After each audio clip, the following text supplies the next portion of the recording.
తెలంగాణలో మంత్రివర్గ విస్తరణ జరిగి నెల రోజులైంది. ఆలోపే ఓ మంత్రి నారాజయ్యారా? తనకు మంత్రి పదవి దక్కడాన్ని అదృష్టంగా ఆయన భావించడం లేదా? రాక మంత్రి పదవి దక్కితే సంతోషపడాల్సింది పోయి ఆయన ఎందుకంతలా నైరాశ్యంలోకి వెళ్ళిపోయారు?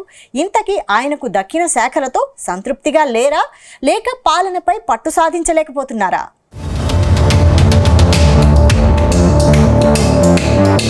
తెలంగాణ కేబినెట్లో Makthal MLA Vakati Srihari lucky leader అని ప్రచారం జరుగుతోంది. తొలిసారి ఎమ్మెల్యేగా గెలిచిన ఆయనకు సీనియర్లను పక్కన పెట్టి మరీ హైకమాండ్ మంత్రి పదవి అప్పగించింది.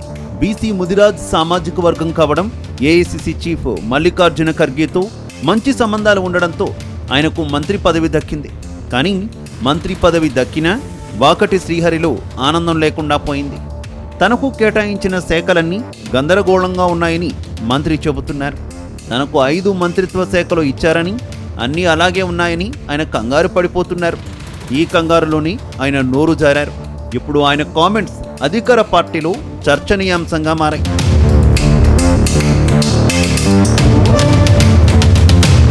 గత నెలలో తెలంగాణలో కేబినెట్ విస్తరణ జరిగింది. మొత్తం 6 పోస్టులు ఉండగా కేవలం 3 మాత్రమే భర్తీ చేశారు. మిగతా 3 పోస్టులను అలాగే రిజర్వులో పెట్టేశారు. అయితే ఇచ్చిన 3 పోస్టుల్లో 2 ఎస్సీ, ఓ ముదిరాజ్ నేతకు అవకాశం కల్పించారు. ఇప్పటికే మంత్రి పదవుల కోసం కాంగ్రెస్ నేతలు ఢిల్లీలో లాబియింగ్ చేశారు. ఒకానొక దశలో మంత్రి పదవి దక్కకపోతే తన ఎమ్మెల్యే పదవికి రాజీనామా చేస్తానని మల్రెడ్డి రంగారెడ్డి ప్రకటించారు. మరోవైపు కోమటిరెడ్డి రాజగోపాల్ రెడ్డిలో కూడా మంత్రి పదవి రాలేదన్న అసంతృప్తి నివురుగప్పిన నిప్పులా ఉంది. ఆయన ఎప్పుడైనా బద్దలయ్యే అవకాశం ఉందని అంటున్నారు. అటు నిజామాబాద్ జిల్లా బోధన్ సీనియర్ ఎమ్మెల్యే సుదర్శన్ రెడ్డికి మంత్రి పదవి ఇవ్వాలని సీఎం రేవంత్ రెడ్డి హైకమాండ్కు ప్రతిపాదించిన పక్కన పెట్టేశారు. ఇప్పటికే రెడ్డి సామాజిక వర్గానికి ఎక్కువ పదవులు దక్కాయని, అందుకే ఈ 2 సామాజిక వర్గాలకు న్యాయం చేసినట్టు హైకమాండ్ పెద్దలు చెప్పారు.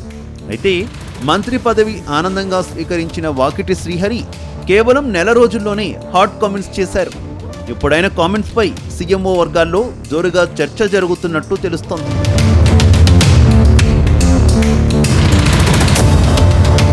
ఇక మంత్రి వాకిటి శ్రీహరికి సీఎం రేవంత్ రెడ్డి 5 శాఖలు కేటాయించారు. ఇందులో పశు సంవర్ధక శాఖ, పాడి పరిశ్రమాభివృద్ధి శాఖ, మత్స్య శాఖ, క్రీడలు, యువజన సర్వీసుల శాఖలు అప్పగించారు.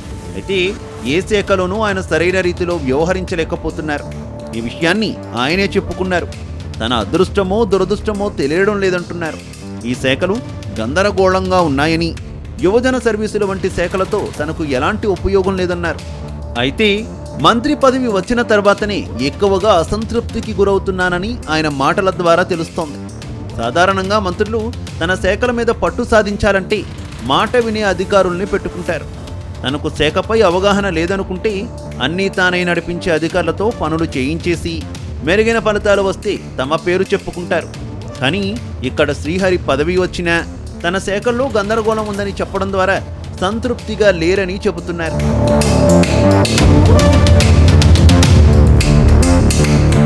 మొత్తంగా మంత్రి Vakati Srihari comments hot topic అయ్యాయి.